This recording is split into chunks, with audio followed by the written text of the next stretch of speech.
he has taken bold climate action since day one by securing the most consequential climate legislation in history. He has been a powerful leader in the fight against climate change, and the future generations will be better for it, here in California and all across America. It is my honor to introduce President Joe Biden.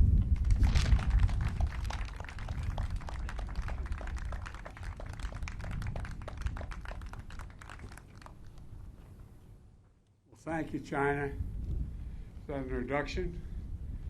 Governor Newsom, I tell you what, it's nice to be here, as you said, working on something that's a positive thing going forward and not fixing something that happened very badly. We spent a lot of time in helicopters flying over areas that needed help. Folks, I want to thank Anna. Thank you, kid. You've been incredible. You've been a friend for a long, long time in the Congress when I was in the Senate, and you've done remarkable work. You've partnered everything from protecting the environment to improving the lives of the people in this district, and thanks to all the climate leaders that are here today. You know, we just visited the salt marsh, as you saw. We walked down to the end of the Safer Bay Project, and a public-private partnership that's harnessing the nature of our ability to do what this young woman in China did. You know, I always say, and I mean it sincerely, I've been around a long time in public life. I got elected when I was about your age, when I was 28 years old. And you know what? I've never been more optimistic. You and I were talking about that privately. I swear to God, I've never been more optimistic in my life. And the reason I'm optimistic is because of this generation. It's the best educated, the most engaged, the most involved, and the most consequential. They're in. Governor was telling me about when they announced the program, there was 3,000 slots and about 10,000 people immediately tried to sign on. Well, look, these wetlands act as a critical buffer between the rising tides and the communities at risk, protecting homes, property, and infrastructure against flooding. They also absorb carbon dioxide from the air, and we're right next to Route 101, and where cars and trucks emit a lot of carbon pollution. What we're seeing here is an amazing success story of how you can work together to make our communities more climate resilient. It matters. It matters. Resiliency matters.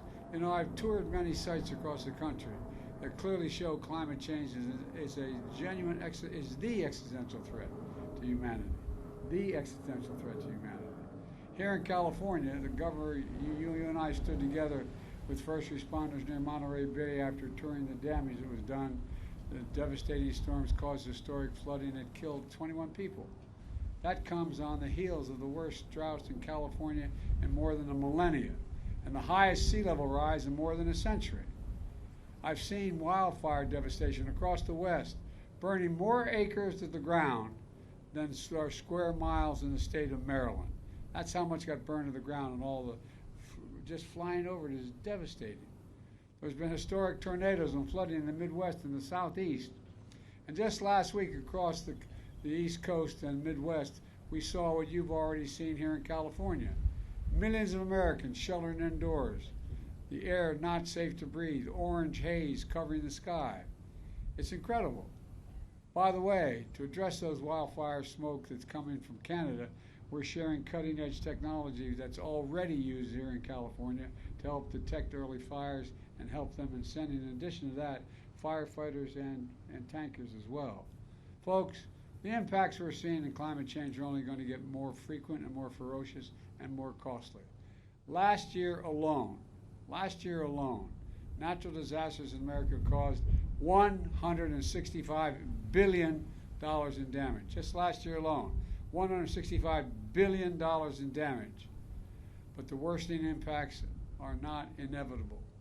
Building on our incredible effort locally, my administration is doing all we can to help recover and build so we can be prepared to and adapt. You know, it's all part of my Invest in America agenda the governor was referencing. It starts with the most significant climate investment law ever, anywhere in the history of the world. Over billions and billions, $368 billion, 369 to be precise, in clean energy development, environmental justice, conservation, and so much more. We will cut 1 billion tons of carbon emission a year, create millions of good-paying jobs. It's already attracting billions of dollars in the private sector because businesses are realizing it's overwhelming in their interest. As a matter of fact, a couple of businesses are suing banks because they want to consider whether or not you're environmentally, anyway, I won't get into all that. But I want to emphasize again, we're taking the most aggressive climate action ever. It's focused on mitigation, which means historic investments in developing clean energy by reducing dependence on fossil fuel, and resilience, which means communities. Communities can better withstand the impacts of climate change and extreme weather. With the combination of the Bipartisan Infrastructure Law and the Inflation Reduction Act and the CHIPS and Science Act, we've invested more than $50 billion so far in climate resilience. Nearly $9 billion to make transportation infrastructure more resilient by elevating roads and bridges above projected flood zones. $13 billion to decrease the wildfire risk and improve forest health and pain for firefighters who risk their lives every day. Drought mitigation, $15.4 billion to bolster the West's resilience to drought. These investments are being made in the context of a mega drought affecting the Colorado River Basin. 40 million Americans already drinking water thousands of farmers rely on for integration. And 40 million count on that river, and so do the farmers. $6.6 billion in coastal resilience restoration of reefs and construction of other infrastructure to mitigate storm damage, plus more than $17 billion from the Bipartisan Infrastructure Law to bolster resilience for coastal water and waterways infrastructure, including funding to address food, floods, storms, hurricane risk, and restore coastal ecosystems. Climate-smart agriculture, nearly $20 billion in funding for precision irrigation and planting cover crops, plus a $1 billion America the Beautiful challenge to accelerate locally led conservation efforts. Folks, flood mitigation, $3.5 million, reduce and eliminate the risk of repetitive flood damage to buildings, plus $1 billion in funding mitigation measures to increase community resilience, like supporting adaptations of hazard-resistant building codes. And maybe most important, I've committed that by 2020, we will have conserved 30% of all the lands and waters the United States has jurisdiction over, and simultaneously reduce emissions to blunt climate impacts. We're on our way. Conservation, land, and water, we put more in conservation of land and water than any president in the history of the United States since but John Kennedy. We're leading the way in Palo Alto and East Palo Alto and to Bellhaven. For instance, a local nonprofit called Climate Resilient Communities gives community, thank you. Are you all part of that? Thank you. Gives members a voice in planning and adaptation. I'm here today to announce that we're putting our critical climate investment to work. Folks, first, starting tomorrow, the Department of Commerce will launch the first and largest competitive climate resilience regional challenge to provide $600 million to coastal and Great Lake communities that are building projects to protect against impacts of climate change from sea level rise, flooding, and storm surge. We're investing in the people and places that have been hit the hardest, but who are also on the front lines of leading us forward. Folks, second thing we're doing, the Department of Energy is going to announce that it's investing more than $2 billion to modernize our electric grid to be more climate resilient, including more than $67 million starting off in California. That funding can help ensure our electric grid is stronger, that the lights and air conditioning and internet stay on during heat waves and storms and other climate events, so the lights can stay on in hospital operating rooms, nursing homes, and so many other critical care facilities.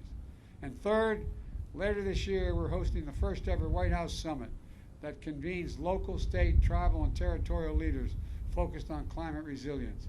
It's going to include a roadmap for how these historic climate actions are going to build more climate resilient communities all across America, saving lives and homes, providing peace of mind.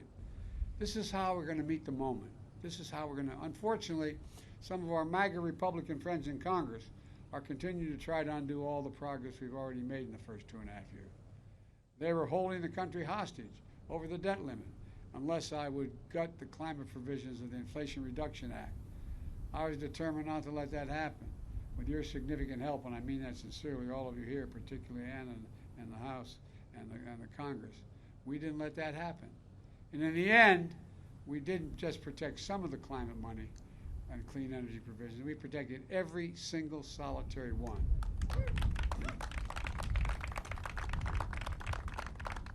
But this ain't your father's Republican Party.